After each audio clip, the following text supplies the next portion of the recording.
트럼프 행정부가 들어선 1월 20일 그 이후로 시장의 판도도 또 많이 바뀌어가고 있습니다. 오늘 시장 전반적으로 압도하고 있는 이슈는 관세이긴 한데요. 여기서 인플레 그리고 원자재까지 그 포트폴리오 전략도 많이 뒤바뀌고 있는데 원자재 시장 집중적으로 이야기 나눠보겠습니다. 최진영 대신증권 연구원 함께합니다. 어서 오세요. 안녕하십니까. 네, 감사합니다 오늘. 자, 오늘 원자재 이야기 궁금한 게 많아요. 일단 구리부터 출발해야 될 것 같은데 이번 주에 사상 최고가를 경신해내는 모습입니다. 간밤에 살짝 주춤하긴 했는데 계속 선수요를 좀 당겨가려는 움직임 때문이다. 뭐 이렇게 이야기는 나와요. 그런데 이 배경이 관세를 부과할 거라서 이렇게 이야기를 하던데 현실성 있는 이야기인지 전망까지 여쭤볼까요? 예, 현실성이 있는 얘기라고 봐주시면 될 것 같고요. 결과적으로 트럼프 대통령이 이와 관련해가지고 뭐 관세를 갖다가 검토하고 있다라는 얘기들이 나왔기 때문에 그 25% 관세에 대한 부과 가능성 것들이 어떻게 보면은 미국 내에 있는 기업들에 있어서 선수요를 일으키고, 그러니까 이런 것들은 어떻게 보면 미국의 침체 우려하지만은 이 같은 선수요만 놓고 보면은 침체가 아닌 것 같기도 해요. 일단 특히나 중요한 점은 그렇기 때문에 미국의 코맥스 시장과 런던의 LME 구리 가격 간의 스프레드를 갖다 보면은 그 스프레드가 톤당 거의 $900 이상 격차가 벌어졌기 때문에 이를 통해서 우리가 알 수 있는 점은 뭐다? 결과적으로 미국 내에 있는 기업들이 관세 부과 우려 때문에 땡겨왔다. 그 선수에 대한 효과가 지금의 구리 가격을 밀어올렸고, 그렇기 때문에 우리가 좀 주의해야 될 부분이 아무래도 관세가 그럼 부과된다면, 실제로 부과가 된다면은 단기적으로 그럼 조정이 발생할 수 있지 않을까, 이렇게로 좀 접근할 수 있겠고요. 근데 좀 올해 전체로 봤었을 때는 구리 여전히 낙관적으로 좀 접근을 하고 있습니다. 그러니까 아무래도 관세 부과 우려 때문에 선수요 땡겼고 이것 때문에 먼저 올랐는데 실제로 그럼 관세 부과가 상호 관세가 얘기가 나왔고 그게 실제로 부과된다면은 그럼 선수요 이미 다 땡겨놨기 때문에 구리는 그럼 일부 조정받을 수밖에 없겠죠. 결국 단기 조정 불가피하지만은 다만 방향성 측면에서 우리가 중요한 점, 글로벌 최대 전체 구리수의 47%가 중국이고, 그리고 특히나 유럽이 어떻게 보면 특히나 독일이 부양을 한다는 사실, 비미국 non-US가 부양을 한다는 사실로 우리가 접근해서 본다면은 결국 구리단에서 여전히 단기 조정 이후 다시 또 우리가 회복될 수 있는 그림들, 정고점을 향해서 다시 한번 LME 가격 기준으로 트레이할 수 있다라는 식의 관점이 필요하겠고요. 그렇군요.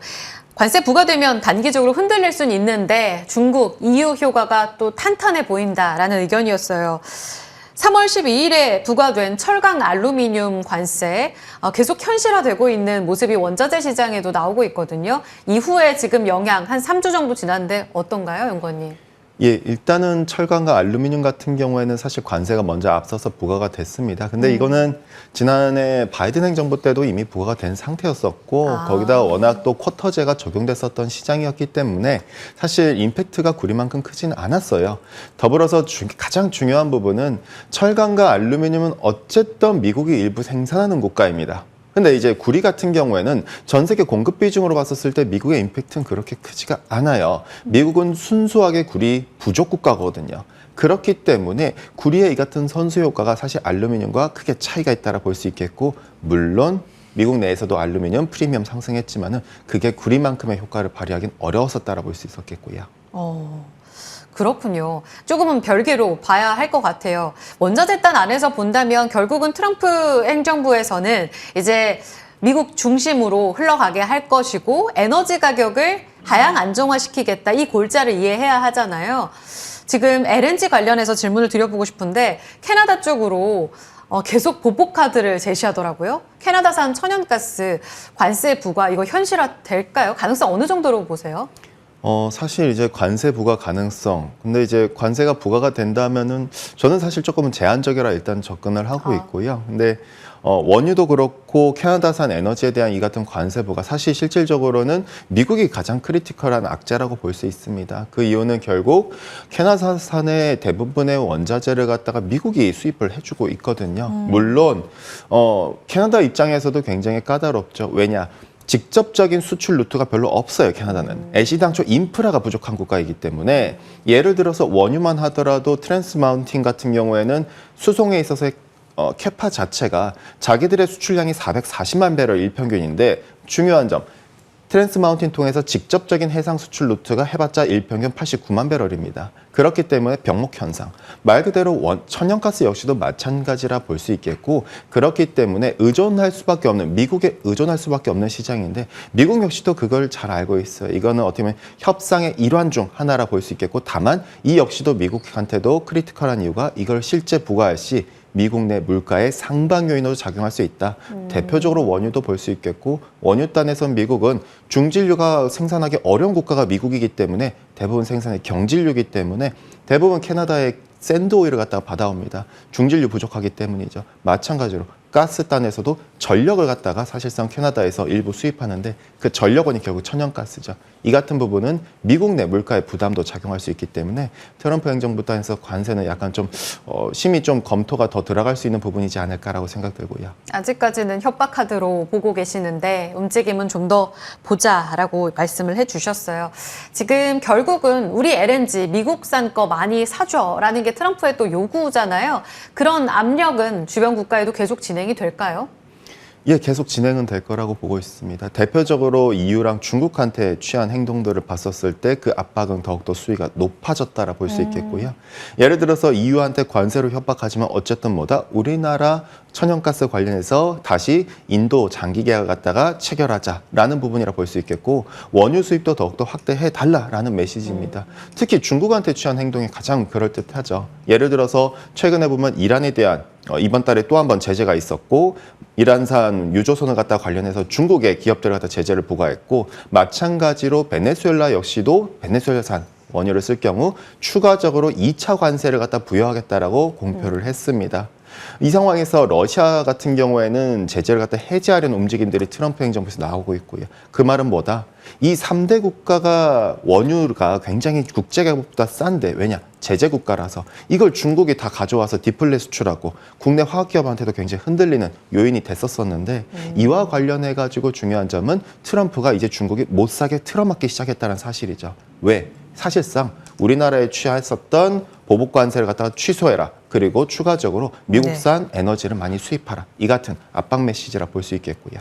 그렇군요. 천연가스가 4달러 위까지 올라갔다가 다시금 또 하회를 하고 있어서 조금은 시장의 중요 이슈에서 벗어난 듯한데 움직임은 계속 확인이 필요해 보입니다.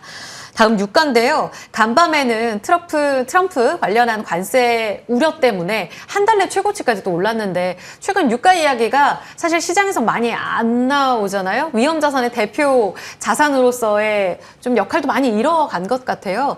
그런 가운데 또 오펙 증산 이야기까지 2분기에 있던데 가격 향방은 어떻게 보세요? 예, 유가는 저희는 여전히 낙관적으로 접근을 하고 있습니다. 배럴당 80불까지 WTI 기준으로 이번 2분기와 3분기 때 회기가 유효하다라 보고 있고, 오펙 플러스 같은 경우에는 증산 가능성이 있지만은 다만 중요한 점, 지금 사우디도 그렇고 러시아도 그렇고 재정균형 유가와 우랄유나 또는 에스포유나 또는 두바이유와의 가격 간의 스프레드 보면은 사실상 적자로 돌아서 버렸습니다. 그 말은 뭐다?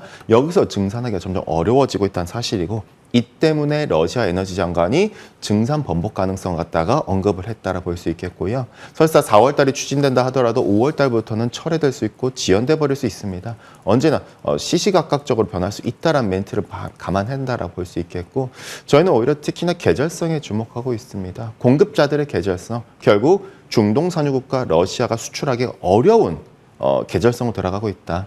4월부터 중동 산유국은 전력원의 40% 이상이 석유이기 때문에 이들은 냉방 시즌이고 자국의 전력 수급 안정 위해서 석유 수출 통제하는 구간이 9월 말까지 이어지고, 러시아도 마찬가지로 농가랑 그다음에 자국의 드라이빙 향단에서 지금부터 수출이 8월 말까지 제한됩니다. 실제로 휘발유 수출 그래서 통제하겠다고 발표를 해줬죠. 자, 그렇기 때문에 수급단에서 타이트한 이 같은 2분기와 3분기가 유가단에서 회복할 수 있는 가장 최적기이다라 볼 수 있겠고요. 제일 궁금한 게 다음 금이에요. 질문 요즘 많이 받으시죠? 어디까지 오를까요?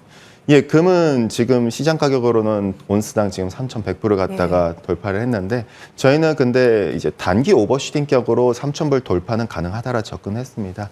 다만 지금부터는 점점 어려워질 수 있다라 보고 하방 조정 가능성 여전히 존재한다라 보는 이유가, 실제 관세가 부과된다면이란 가정 우리가 깔아야 돼요. 금 역시도 구리처럼 관세 부과 우려 때문에 미국 내 기업들이, 실물 기업들이 땡겨왔죠. 그래서 선수 효과로 올라왔습니다. 왜냐? 금리 때문에 오른 것도 아니에요. 금리 많이 안 빠졌거든요. 그럼 뭐 때문이다? 결국 관세부가 우려죠. 그 관세부가 우려 때문에 미국 내 기업들이 결국 땡겨오고 이것의 프리미엄이 형성되면서 가격이 급등해 버린 거죠.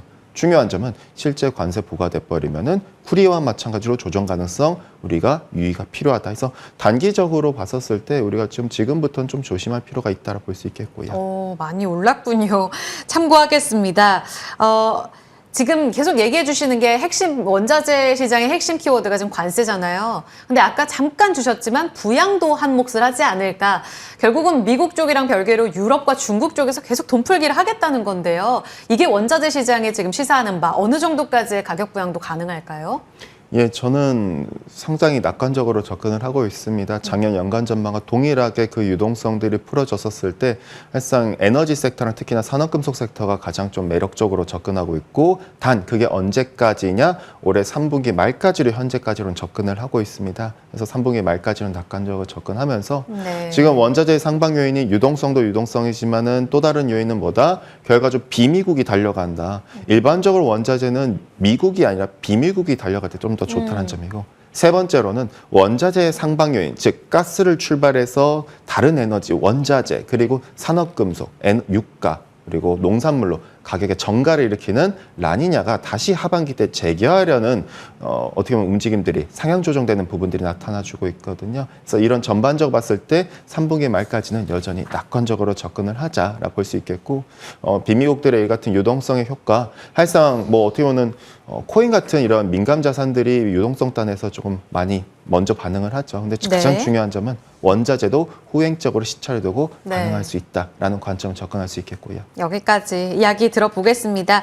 리포트에 참고해보면 이제 원전 대체제인 천연가스의 상방 요인을 2분기에 보고 계시다라는 의견까지 함께 참고해보면서 원자재 전략 마무리 짓도록 할게요. 최진영 대신증권 연구원과 함께했고요. 같이 물러가겠습니다. 고맙습니다.